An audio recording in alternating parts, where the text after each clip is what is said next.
ano yung mga papakuan. Siyempre, importante yung passport natin, tsaka seaman's book. Yan. O yan, bali yun daw po yung mga kailangan dalhin, yung BT po. Ayun po yung tatawag na basic training po.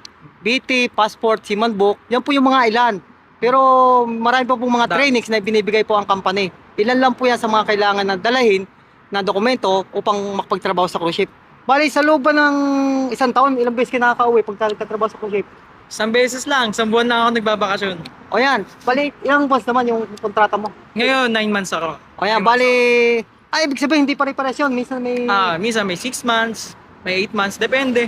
Yan po pala mga Tomodachi, bali, pag sumakay ka po ng barko, ng cruise ship, sa isang kontrata mo pala, pwedeng 6 months, 7 months, 8 months. Basta sa loob po ng isang taon, isang beses ka uwi ng Pilipinas at magbabakasyon ka ng isang buwan. Isang buwan lang ako bakasyon. Isang buwan, minsan po 2 buwan. Maraming salamat. Yeah, matane. Salamat, patane. Please like, share, and subscribe.